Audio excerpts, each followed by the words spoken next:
وہ جوان جو ہی پروان چڑھا ان فوان شباب آیا تو اس کی پیشانی سجدے کے تقدس سے مالا مال ہو گئی، اس کی آنکھوں میں حیا اور شرم کے پہرے آ گئے، اس کے خیالوں میں پاکیزگی آ گئی، اس کی زندگی کے شب و روز نیکی کے ماحول میں بسر ہونے لگے، اس کی راتیں ذکر الہی میں،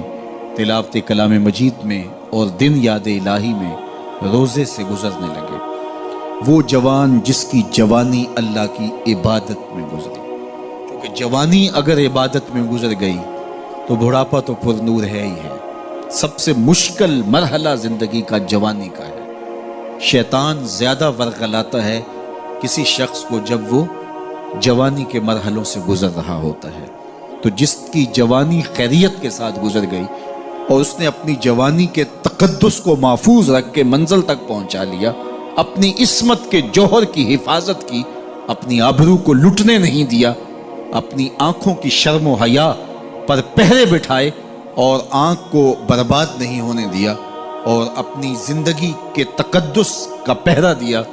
تو جو جوان اپنی جوانی کو خیریت کے ساتھ گزار گیا۔ کسی نے کہا تھا نا، کتاب زیست کا ایک اور باب ختم ہوا، شباب ختم ہوا، ایک عذاب ختم ہوا۔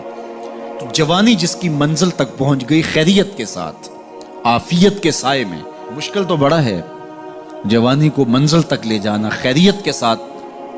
داغدار نہ ہونے دینا، جوانی کے تقدس کو رسوا نہ ہونے دینا، عصمت کے جوہر پہ کالک نہ لگنے دینا، خواہشات کو غالب نہ آنے دینا۔ آسان کام تو نہیں ہے، مشکل کام ہے، لیکن اگر کوئی مشکل کاٹ گیا، جوانی کے تھوڑے سے ایام میں گزار گیا، اللہ اکبر۔ حضرت شیخ ختلی کہتے ہیں، داتا گنج بخش علی حجویری علیہ رحمہ کے مرشد ہیں، الدنیا یوم ولنا فیہا صوم۔ وہ کہتے ہیں دنیا ایک دن ہے، ہم روزہ رکھ کے گزار رہے ہیں۔ تو روزہ رکھ کے سارا دن گزر ہی جاتا ہے، دوپہر بھی آتی ہے گزر جاتی ہے، اور عصر کا وقت بھی آتا ہے گزر جاتا ہے، کھانے کا وقت بھی آتا ہے، چائے کا وقت بھی آتا ہے، سب کچھ ہوتا ہے لیکن گزر جاتا ہے، افطار تک بندہ پہنچ جاتا ہے۔ جس نے زندگی روزے کی طرح گزار دی، جس نے جوانی روزہ رکھ کے گزار دی، خواہشات کو بے قابو نہیں ہونے دیا، مشکل کام تھا لیکن اس نے مشکل کام کر دکھایا۔ اجر کتنا بڑا ہے، سنیے اللہ کے محبوب کی زبان سے سنیے۔ حضور نے ارشاد فرمایا جو سیدنا ابو ہریرہ کے ذریعے سے ہمارے تک پہنچا، فرمایا قیامت کے دن جب سورج کا رخ سیدھا ہوگا، زمین تانبے کی ہوگی، لوگ پسینے میں شرابور ہوں گے، کوئی ٹخنوں تک پسینے میں، کوئی گھٹنوں تک، کوئی کمر تک، کسی کو پسینے کی لگام دی جائے گی، اور وہ پسینہ ایسے نہیں ہوگا جس طرح یہ پسینہ ہے، اتنا گرم ہوگا۔ ابن رجب حنبلی کہتے ہیں اس پسینے کا ایک قطرہ اگر احد پہاڑ پہ ڈال دیا جائے تو وہ پگھل جائے، اتنا گرم ہوگا، بدبودار اتنا ہوگا، ایک قطرہ دنیا پہ ڈال دیا جائے، انسان کیا جانوروں کے دماغ بھی پھٹ جائے، اس پسینے میں لوگ شرابور ہوں گے۔ لیکن جس نے اپنی جوانی کو عافیت سے گزارا ہوگا، کل قیامت کے دن جب کوئی سایہ نہیں ہوگا، اللہ اس جوان پر اپنے عرش کا ٹھنڈا سایہ عطا فرمائے۔ وہ شخص جس کو کسی عورت نے دعوت گناہ دی اور وہ صاحب منصب تھی، صاحب جمال تھی، اور اس نے یہ کہہ کے